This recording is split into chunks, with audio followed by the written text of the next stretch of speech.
Fund, which funds a lot of our maintenance and upgrades for transportation around the state, is going to be underwater in deficit by 2025. The reason for that is not malfeasance, it's just that the gasoline tax is slowly going down every year, and our maintenance costs are going up every year, and our interest and principal costs. So that's unsupportable. So the first thing we had to do is fix the Special Transportation Fund. And we've done that, going into the 2030s. And then some of you may say, well, don't fix it with, new revenues. Why don't you just cut spending? Why don't you just cut some more? Well, one of the things we found over the last 10 years is we have not been doing the maintenance we've got to do on our roads and bridges. And that's why the Federal Department of Transportation is saying we have a very high percentage of our roads, quote, not in a state of good repair. It doesn't mean they're dangerous, but it means they're not in a state of good repair. It's costing us hundreds of millions of dollars a year just to maintain these old roads. Look at the viaduct right over there with the concrete falling down. What Joe Giletti's trying to do just to keep these things going. So we have to maintain them in a state of good repair, or the Federal Department of Transportation has been pretty clear. They said there'll be some penalties. You may not get as much federal funding as you had before. We may direct that. So we cannot shortchange maintenance, and it's a public safety issue. As I said this morning, in my town, I went over that Minus River Bridge with my wife Annie the same day that it eventually went down. That's not going to happen in this state. We're not going to let it happen in this state, but it only we prevent that by making the investments we need. And finally, a state of good repair also allows us to speed up our roads, speed up our rail, end the gridlock that is really slowing down economic growth and opportunity, not to mention what an amazing difference in the quality of life that means. Let me give you an example, just for rail. We've scaled back in this CT 2030. It's not as bold as what I had proposed 6 months ago. I got some frank feedback from the legislature that that was a bridge too far. But we have to do some things. We have to fix our Special Transportation Fund and invest in the future. In rail, we're going to have over $5 billion. That's going to not get us to 30-30-30. 30-30-30 was 30 minutes. Hartford to New Haven, 30 minutes down to Stanford, 30. But we can take a good 10 to 15 minutes off of the commute on each of those lengths. Right now, the Naugatuck Valley, when it comes to rail service, is a bit of a dead end. And what that means is there's very slow and erratic rail service going all the way to Waterbury. Our plan fixes that, has two-way rail service, a lot more frequent, opening up the Naugatuck Valley to a growth, development, and opportunity. Our rail plan not only speeds it up for those areas, but also provides new rail cars that are faster and more frequent. So all the shoreline lease going down to New London will be faster, cleaner, and by the way, with a 4G and then 5G Wi-Fi. So you're no longer wasting time as you're going on the rail. We have to do the same thing on our roads and bridges. What's going on? In previous drafts, everybody has said we have a bit of a capacity problem on our roads. We need a new lane in each direction, a new lane on 95, a new lane on 91. We found out that's not what the problem is. The problem really is we have some severe choke points that were built into the design of these highways many years ago. And if we fix those choke points, we can dramatically improve commuting times. Make it so much easier for you to get to work. Make it so much easier if you're a dad stopping your kid off at school, you still can get to work on time. Gives a little more time at home. What that means in terms of quality of life. And I think you saw a little bit of what we can do just over the last 6 months on I-84 between Waterbury and Hartford. We didn't add a new lane on the entire highway there, but we did open up about 2 3/4 miles of choke point there. Expanded that a little bit. That's saving on average 27 minutes each way every day. And that's what we can do on I-95 in the, down in Fairfield County. That's what we can do in Charter Oak on the way into Hartford, as well as we fixing bridges that make things a lot safer. These are incredible opportunities to get this state going again. And everybody I've talked to, believe me, we've been talking to legislative leaders on both sides of the aisle. They've seen all of our numbers. They see exactly what we're trying to accomplish with this. And generally people have said, look, I agree with you. I think I see the need. I know why it's a priority. I know what you got to do with this. I generally agree with the numbers. I just don't necessarily want to pay for it, or I don't want to pay for it the way you want to pay for it. And okay, I'm a business guy. How do you want to pay for it? And then we can find a way to compromise.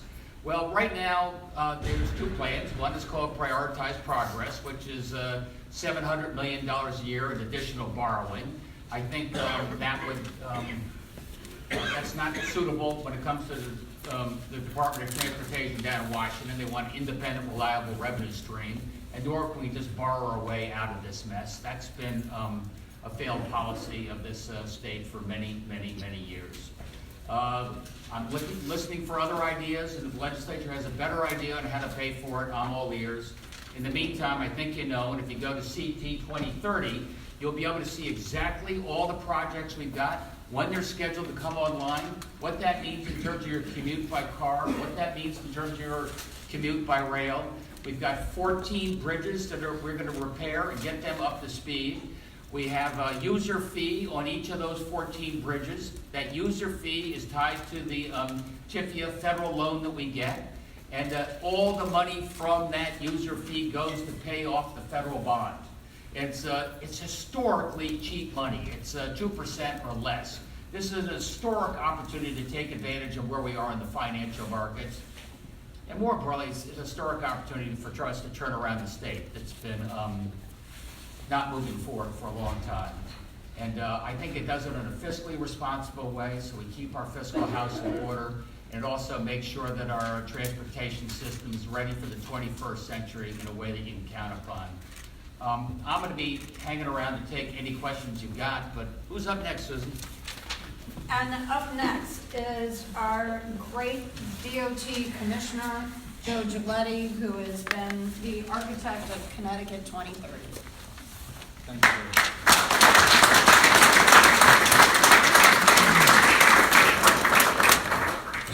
I'm delighted to stand here today with Governor Lamont, Lieutenant Governor Vice, and so many other leaders from both the business side, leaders that are with us in the department. And what I want to say is that we believe we now have a proposal that's transformative.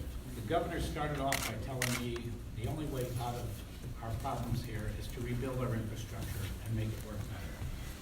We've been looking for a fair and forward-looking vision for Connecticut's transportation and future through the year 2030. It may sound like a long way off, but as someone who's been working on long-range policies and projects for the last several decades, and I'm constantly reminded it's over 40 years I've been in this, all right, I can assure you that this is not.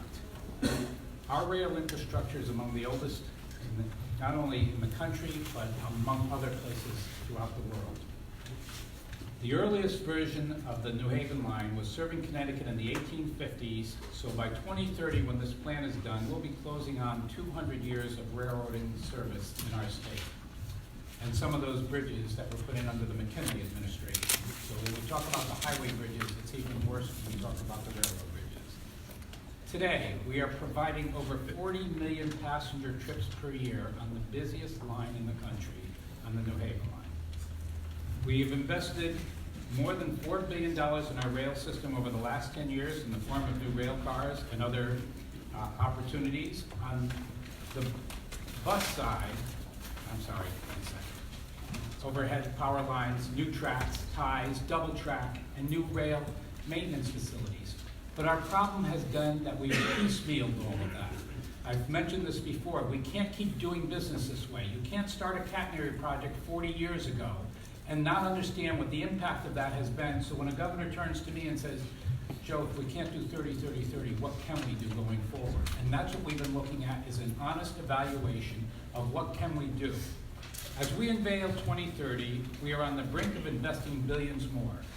We will be doing this through a combination of traditional state bonds, special transportation fund, and an innovative federal financing program called Railroad Rehabilitation and Improvement Financing, or RIF loans. Just a few highlights. We're talking about $5 billion for the 3 major rail lines: the New Haven line, the Hartford line, and Shoreline East. The New Canaan and Danbury and Waterbury branches will also see track and station improvements. And we expect to improve the travel times through the track improvements and upgrades, slicing as much as 10 minutes off of the schedule initially. We're acquiring 132 new state-of-the-art rail cars, 30 electric dual power and diesel locomotives. These new locomotives will not only meet the latest environmental standards, but they will be faster and more reliable. And we plan to spend $140 million on upgrades for maintenance facilities. Track improvements, rehabilitation of the bridges, carrying those tracks are also funded. On the bus side, where we also are providing more than 40 million trips a year, we plan to restructure service in the New Haven, Bridgeport, and Stamford Route 1 corridor. This will include priority bus lanes, new traffic signals, new bus stations. The new buses will have Wi-Fi and USB charging.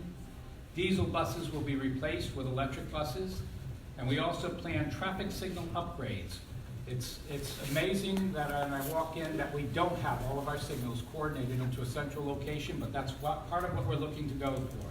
Because we're aiming for faster, more frequent, and more reliable service to increase ridership and improve the customer experience. Our mission to serve the public by embracing change and offering transportation choices to strengthen communities and the economies and the quality of life for Connecticut citizens. I want to extend my thanks to Governor Lamont and Lieutenant Governor Biswitz for their tremendous leadership. I will be available for talking, but I also want to talk about, just for a second, you've heard him talk about the changes on the highways and how we stood out there talking about the highways. You know, you can't do projects like changing out 2 bridges on 95 in Stamford. And the fact that we did it over 2 weekends, met the schedules that were supposed to be there, and saved the riding public that goes through there. 2.5 years of lane closures on 95. This is the way we have to do business going forward, and we've put together a plan that ensures that going forward, and thank you for your time.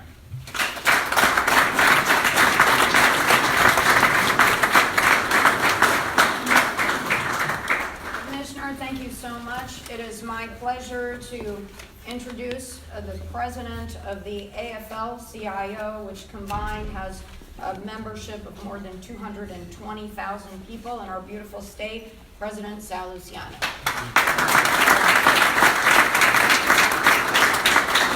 Thank you. We are fully behind Governor Lamont's Connecticut 2030 proposal.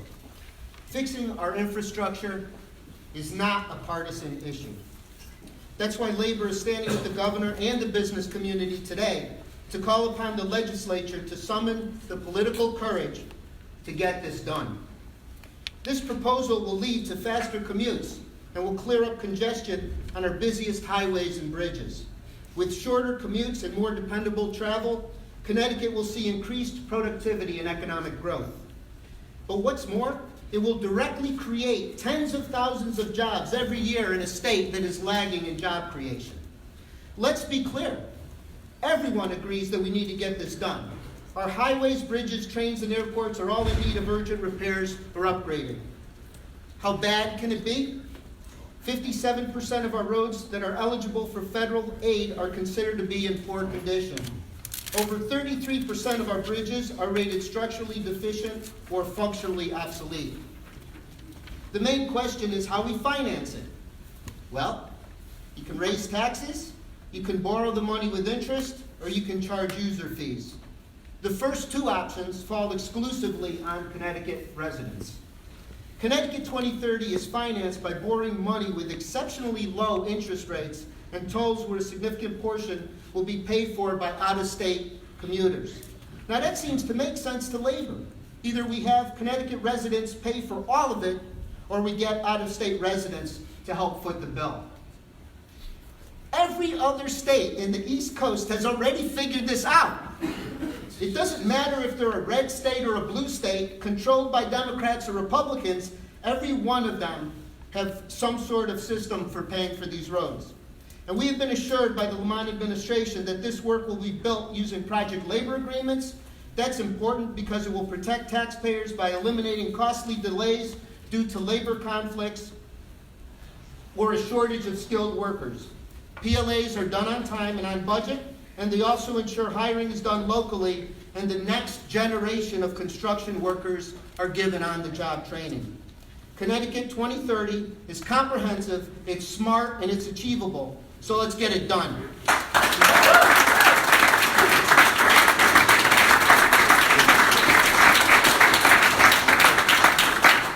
Sal, thank you so much.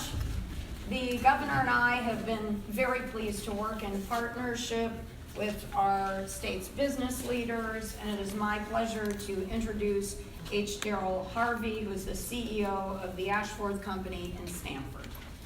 Thanks very much, Susan, and glad to be back here again 6 months later working with you, Governor. Thanks to you, Joe, for sticking on this. I think you've produced a terrific plan.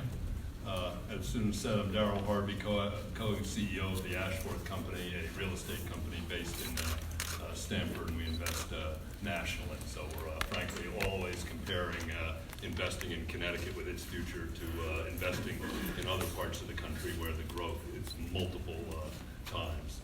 I'm also on the board of the Business Council of Fairfield County, former chairman of the board. I was also a chairman of the Stamford Hospital Board, which is the biggest employer in Stamford. So I'm well aware with what's happened in the state, what's happened in our area. Business Council has in effect been studying this issue very carefully for about 20 years. I said at another earlier press conference 6 months ago, we had a report done by Michael Gallas on the future of Connecticut.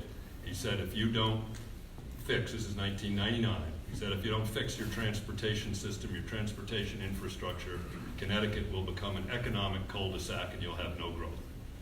He said, maybe you'll get some growth out as far as the Stamford area, but then it's just going to stop. I've seen it happen in other areas, and you have to do something about your transportation infrastructure.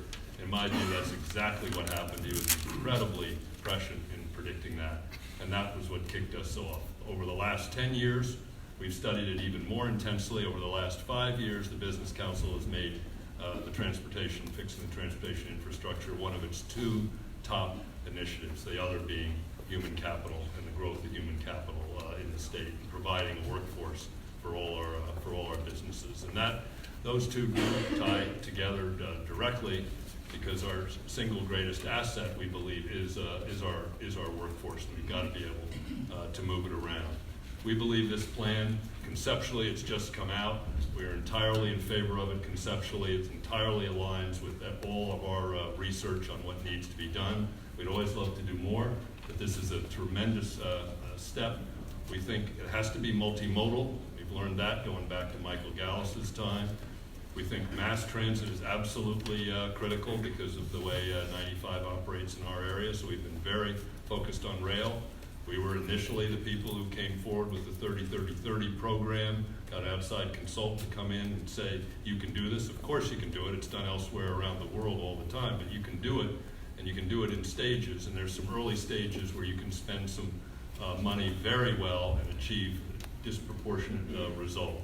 And those measures that we've suggested are built into the plan. Joe has built them in.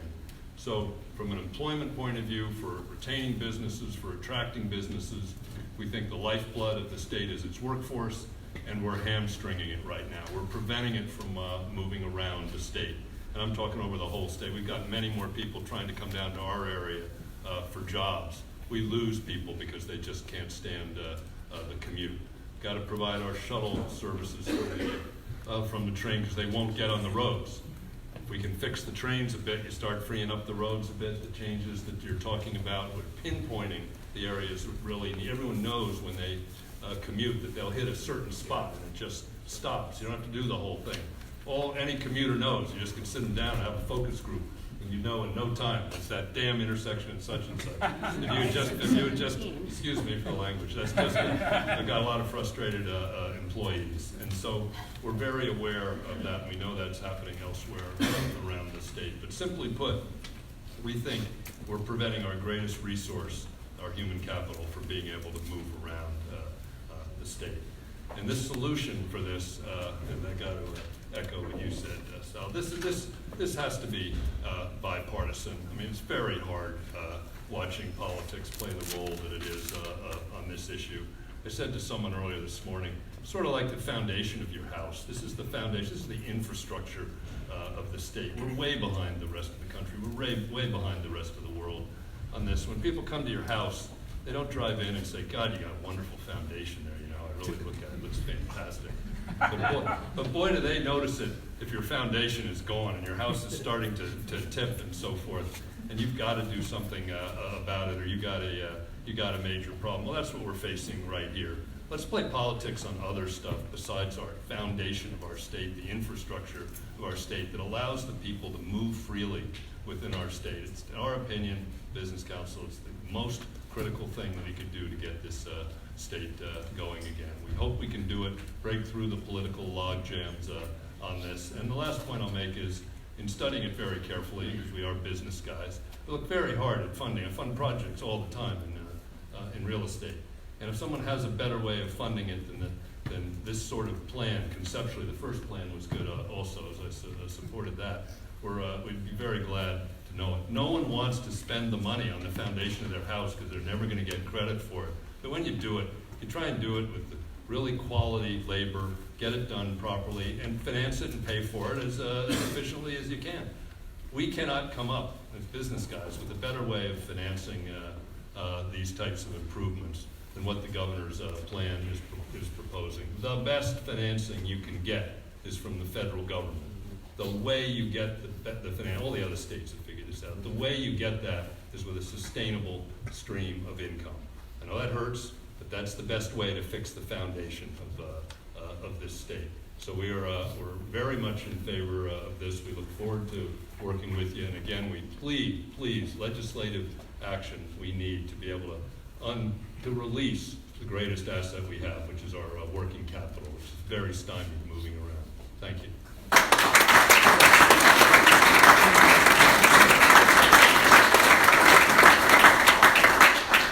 Daryl, thank you so much. Speaking of quality labor, it is my pleasure to introduce the president of the building trades, David Roche, representing the people of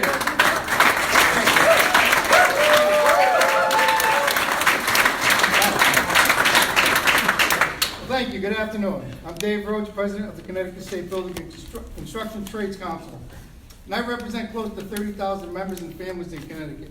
We're a very bipartisan and a diverse organization. First, I want to thank Governor Lamont and his staff for putting together a great transportation plan. I'm very fortunate. I get to travel around the country, and I visited a lot of different states in the U.S.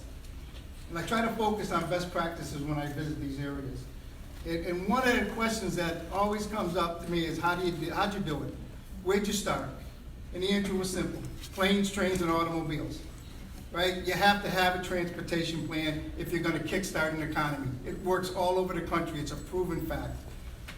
I've looked at this transportation plan, and I can tell you it would do all that and more. CT 2030 will create 26,000 jobs a year for over a 10-year plan. For a state that is lagging job growth, this is critical to get us moving again. My members are ready to get to work and rebuild our state's crumbling infrastructure. I frequently travel through Mass and New York. Every time I drive down the Mass Pike, I contribute to their state's economy. We help pay for the new Tappan Zee Bridge every time we cross over it. It's a beautiful bridge. It's time that those visitors to this great state of Connecticut pay their fair share to drive on our highways.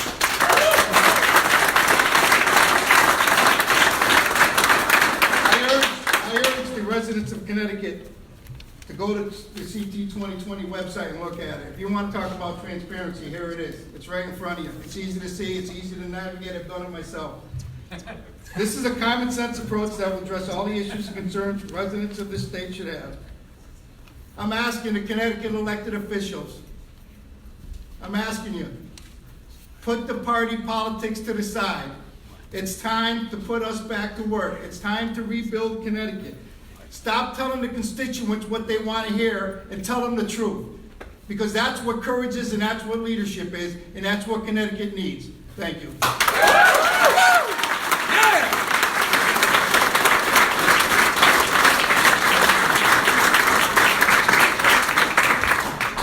Dave, thank you so much. It's now my pleasure to introduce the Vice President of the Fairfield County Business Council, Joe McGee. Thank you.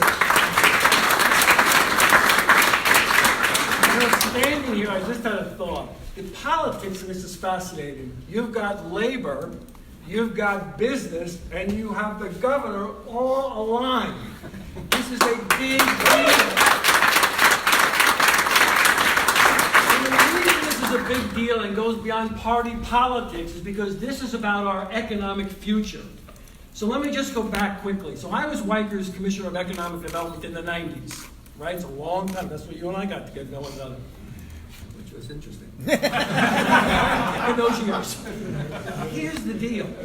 We knew in the 90s if we didn't invest in infrastructure, particularly transportation, rail and bus and highway, we would have slow economic growth. Our companies were telling us that. So Pitney Bowes in Stanford had 8,000 employees. They now have 200. And the reason is, yes, there are business changes, but the other issue is you can't get a workforce into Fairfield County as easily as you could. So the companies were telling us for 20 years, you have to fix this. Your housing prices are high, your commutes are high. You've got to do something, and we didn't. Things were so good for so long, we avoided this. And now, listen to this. The wealthiest state, the most educated state in America, has a railroad system, the main line to Boston, in which 4 bridges are 100 years old. Our great-great-grandfathers spent the money and built those things to last for 100 years. We, this generation, is not going to do the same. I mean, think about this generationally. This is our future. And in looking at this plan, I want to thank the governor for sticking with this. This is not easy, having been kind of around these fights in the past. To get knocked down and then get off the canvas is a sign of a leader. And to have a new plan, this plan will go forward because there's not a legitimate other option. We have got to do this. And I also want to say to the Commissioner on Transportation, this is a good plan. This is what was missing the first time through. And what's in here, which is very interesting, is not just the 14 bridges and those projects, but they've also gone into the congestion in the towns, in the Bridgeports. There's more projects in here than just 14. And these local projects that address congestion really make the whole system work a lot better. So this is a real good piece of work, and we're very proud to support you. So thank you.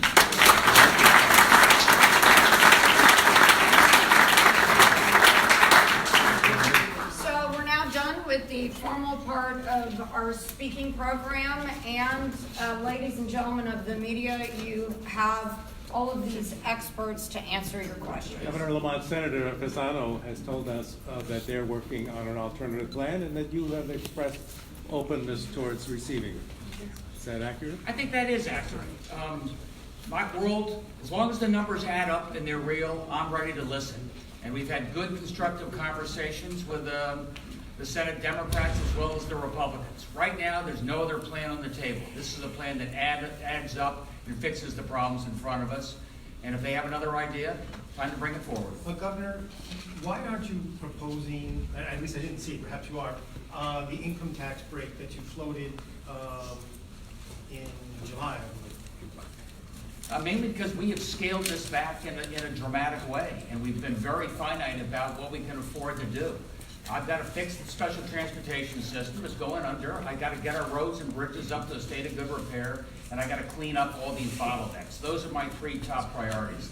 The main thing we have done to take care of folks is you don't pay more than once when you go through a gantry. So if you're a local delivery guy going back and forth 5 times a day, you pay once. And I think that was something that really addressed the need of a lot of our small business people. There doesn't seem to be anything here to address the trust issue that Senator Fasano also spoke about and I've asked you about in the past. There's a serious trust issue about these toll user fees, being removed in 27 years, if we all last that long. The trust issue is what Joe McGee said. Politicians telling people everything they want to hear. We can fix all these roads and bridges, won't cost you a dime. Mexico's going to pay for it, whatever it might be. And, I think you've got a group of people up here who know we have a plan. The plan adds up. The numbers are real. I think you've heard from business and labor side by side, shoulder to shoulder. This is the most important thing we can do to get this state going again. And that's how you restore trust. Keep your word.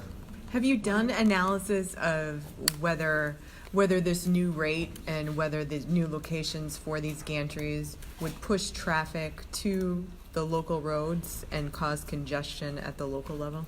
Well, first of all, the truck's illegal. They can't do that. They've Right. got to stay on the, to their transportation destination, or else they're playing games. We've been very careful. Most of these, as you know, Christine, are on bridges, so it's not an easy work around there. And it comes to the Gold Star Bridge, it's pretty much tough to get around there. And secondly, we do have a plan in place to provide 5% of those revenues, to your question, Paul, to those local affected municipalities, so that they get some support for, having that congestion relieved in their neighborhoods. Governor, how did you arrive at the 20% discount number? Are there going to be additional discounts to that, possibly for low-income families? I arrived at the 20% discount number because I didn't want to play games with my fellow governors. Most of them offer a 20% discount for their local residents via their Easy Pass. I don't want to get into a trade war with New York. I thought that was the fairest way to do it. And frankly, like a lot of my neighbors, the big out-of-state tractor-trailer trucks will pay 7 times that amount. Again, that's in keeping with what our neighbors are doing as well. But, hold on, for low-income families, would there be an additional discount? We got the 20% discount for, Connecticut residents right now. We've got the cut for local business people who are going back and forth, one gantry at a time. And I'll be able to listen to the legislature. They have some things they want us to do. As long as the numbers add up, we're ready to negotiate. Governor, speaking of New York, this toll reader that could go up on 684. Did you consult with Governor Cuomo's office about that? Because that's essentially their road. It goes through Connecticut for a mile. I think I'd probably ask Joe Giletti on that one. Well, first off, it's nice for me that both governors came together a couple of times now, and Governor Cuomo made it very clear that I was to continue talking with the president of Metro North to make sure that we're aligned on all the things that can be done on the New Haven line. That bridge is a Connecticut bridge. It's, again, to go and maintain that bridge. I'm sure there's going to be other discussions that are being held on it, but understand that it is a bridge that we're responsible for the maintenance on, and that's why But were they it's in. consulted, since that's basically going to affect their commuters on I would turn around and say to you that there's been numerous discussions with the governor about not only that bridge, but some potential other bridges that could be done in the future. So yes, I would say there's a consultation, but I don't want to turn around and say to you that that specific bridge was discussed. It will be discussed as we're going forward. Governor, the history of tolling in this country is that, yes, you can remove tolls once a bond is paid off, but as a practical matter, by the time you do that, perhaps the bridge or the road that the tolls are on are ready for another round of maintenance. So are you going to be selling this as saying these tolls are indeed temporary, or are you going to sort of put that to the side and say, no, once these tolls are up, as a practical matter, you can expect them to remain? On the conversations with New York, I'll tell you, we've had more conversations with New York in the last 10 weeks than we've had in the last 10 years. We are working together. Doesn't do me any good to speed up rail service to the New York border, then have it slow to a crawl into Grand Central. We're going to work on that together. We have a commitment from the governor on that. You know, the question again was on tolls. Are they temporary? Right now, the tolls are tied to the TIFIA loans. The TIFIA loans are 27 years. By contract, every dime from that toll revenue has to go to pay off that TIFIA loan. That TIFIA loan is fixed, and so are the toll rates over the period of that 27 years. There's no adjusting that price going forward. Your question, Paz, is, all right, what happens in year 27? Who's to say, whatever year that would be? I'll be in some senior center while around. Look, I can write that in the contract. That's the most important thing in the world. I write that in the contract. I say in 27 years from when this bridge is done, those toll gantries go down. Well, I don't know what will be replaced by then. It could be flying cars. Well, let me ask you as a political question. Are you going to be drawn into a debate? Are you going to spend time and capital on trying to defend that these are temporary as opposed to just moving on? You're drawing me into it. Look, there was a question about, trust in government, and nobody wants to do anything because we don't trust government, and we've had that for 200 years in this country. My job is to do everything I can to say I hear you. I know the middle class is getting squeezed. I also know that we're never going to get jobs back in this state unless we fix our transportation system in an honest way. What you want to do after the 27-year TIFIA loan is paid off, I can write in the contract to give you at least legal confidence that that is done. Governor, what's your time frame? You haven't mentioned special session here. What is your time frame going forward? Where are you going with that mic? I'm just getting interested. My time frame is really up to the legislative leadership. You know me, I tried to do this 6 months ago, 5 months ago, 4 months ago. I think we have a plan. We have circulated this plan and socialized it with the leadership. We've taken it to the members, so there's no question about a disconnect between leadership and the members. We're taking it to the business committee. We're taking it to the public with CTNewsJunkie.com, so you can go through, you can see how it will affect your town. You'll see how it will affect your commute. And so I just don't want anybody to say, I just need more time to study it. We've given you all the information out there so you can make a decision, but the governor's to decide. Now's the time to make a decision. Are the Republicans going to come along for the ride then, Governor? What's the feeling you're getting from the briefings from them?